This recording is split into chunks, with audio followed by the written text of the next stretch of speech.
자, 이번에는 등비급수에 대해서 알아보겠습니다. 등비급수에 대해서 공부하기 전에 우리가 지난 시간에 배운 내용을 한번 복습을 해보도록 하죠. 자, 우리가 지난 시간에 뭘 배웠죠?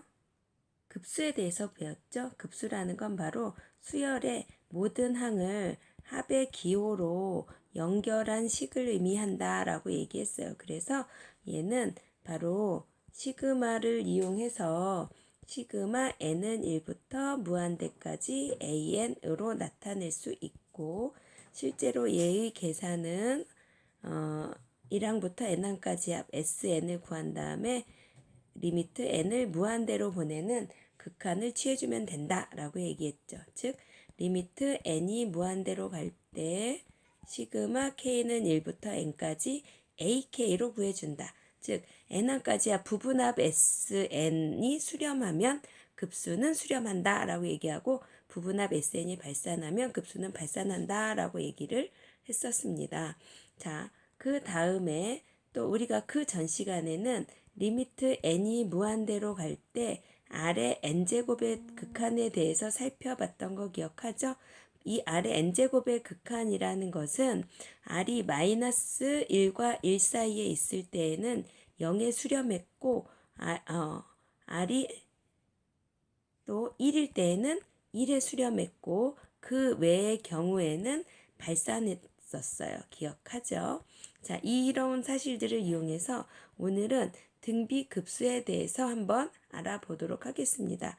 자, 첫째 항이 A이고 공비가 R인 등비수열을 한번 생각을 해보죠. 첫째 항이 A이고 공비가 R인 등비수열에서 급수를 한번 생각을 해보면 시그마 n은 1부터 무한대까지 a 곱하기 r의 n-1제곱이 되겠죠. 즉 얘는 a 더하기 ar 더하기 ar 제곱 더하기 땡땡땡 이렇게 나가게 됩니다. 자, 여기에서 a와 또는 r이 0이라면 사실 이건 모든 항이 0이 돼서 의미가 없겠죠. 그래서 우리는 a도 0이 아니고 r도 0이 아닌 경우에 대해서 한번 생각을 해보도록 하겠습니다. 그러면 우리가 앞에서 배운 것처럼 급수의 합이라는 건 바로 1항부터 n항까지 합 sn의 극한으로서 구해줘라 라고 얘기했기 때문에 얘는 리미트 n이 무한대로 갈 때 sn이라는 건 이 등비수열의 1항부터 n항까지 합이죠. 그럼 등비수열의 합공식, 그렇죠? 1-r분의 a의 1-r의 n제곱이 된다라는 걸 알 수 있어요.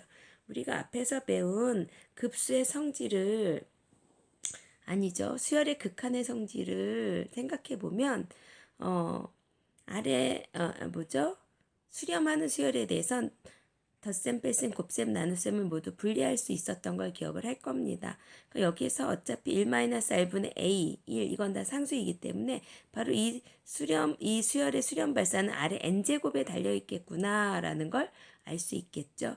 그렇다면 만약에 여기에서 r이 1이 아니라고 합시다. 자, 여기에서 우리가 r의 n제곱이 수렴하는 건 바로 r이 마이너스 1과 1 사이에 있을 땐 0에 수렴하고 r이 1일 때는 1에 수렴한다 라는 걸 알고 있기 때문에 먼저 r이 마이너스 1과 1 사이에 있을 때를 한번 생각을 해보죠. r이 마이너스 1과 1 사이에 있다면 결국 이 r의 n제곱은 0에 수렴하게 되죠. 그렇다면 극한값은 바로 1-r분의 a가 된다라는 걸 알 수 있겠죠. 자, 그러면 r이 1일 때는 r의 n제곱은 1에 수렴하지만 여기에 대입해보면 바로 0분의 0꼴이 돼버리잖아요. 그러니까 거기다 넣을 것이 아니라 r이 1일 때를 별도로 한번 생각해보면 r이 1일 때는 결국 이 모든 항이 바로 a가 되겠죠. 따라서 얘는 a가 양수라면 양의 무한대, a가 음수라면 음의 무한대로 발산하겠구나 라는 걸 알 수 있어요.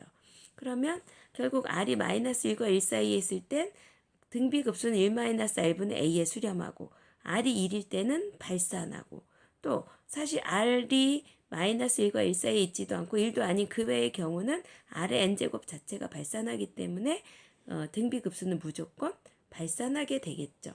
자, 그렇다면 우리는 여기서 어떤 결론을 내릴 수 있을까요? 바로 등비급수라는 것은 공비가 마이너스 1과 1 사이에 있을 때에만 뭐에 수렴하게 되겠다. 그렇죠. 1-r분의 a에 수렴하게 되겠다.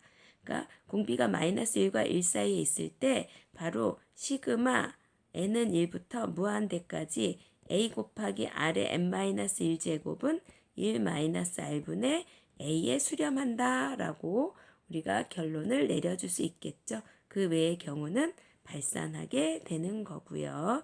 물론 이거는 a와 r이 모두 0이 아닐 때가 되겠습니다.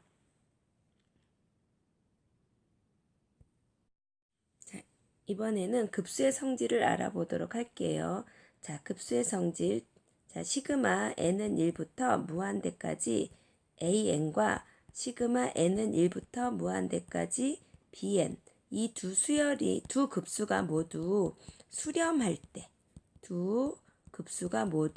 수렴할 때, 우린 어떤 얘기를 할 수 있느냐 하면 시그마 n은 1부터 무한대까지 an 더하기 bn을 시그마 n은 1부터 무한대까지 an 더하기 시그마 n은 1부터 무한대까지 bn으로 분리할 수 있어요. 여러분 이거 뭐하고 똑같냐면 우리가 시그마를 처음 배울 때 시그마 k는 1부터 n까지 ak 더하기 bk를 시그마 k는 1부터 n까지 ak 더하기 시그마 k는 1부터 n까지 bk로 각각의 시그마로 이렇게 분리할 수 있다라는 걸 배웠었죠. 여기서도 급수에서도 마찬가지라는 거예요. 단 차이는 뭐냐 하면 여기서는 이 두 개의 급수가 어떨 때 수렴할 때 분리할 수 있다라는 얘기죠. 이 시점에서 또 생각나는 것은 우리가 수열의 극한의 성질이었었죠.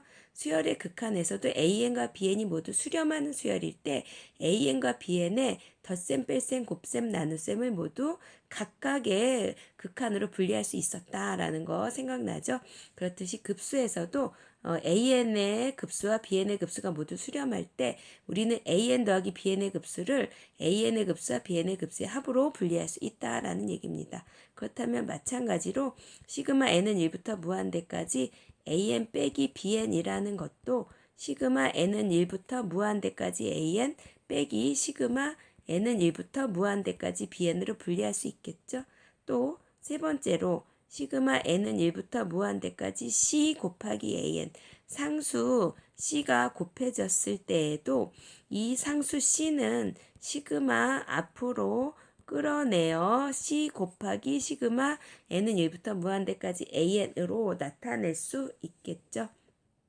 자, 그런데 극한의 성질과 다르게 급수에서는 이렇게 덧셈과 뺄셈은 분리할 수 있지만 곱셈, 나눗셈은 분리할 수 있을까요? 없을까요? 시그마 n은 1부터 무한대까지 an 곱하기 bn을 갖다가 시그마 n은 1부터 무한대까지 an 곱하기 시그마 n은 1부터 무한대까지 bn으로 분리할 수 없겠죠. 당연히 여기서는 분리할 수 없다라는 거 명심하기 바랍니다. 급수에서는 바로 덧셈과 뺄셈만 분리할 수 있고 이렇게 상수만 앞으로 끌어낼 수 있다라는 거 기억합시다. 자, 그러면 이 이상의 자세한 내용은 우리 수업 시간에 또 더 자세하게 알아보기로 해요. 수고하셨습니다.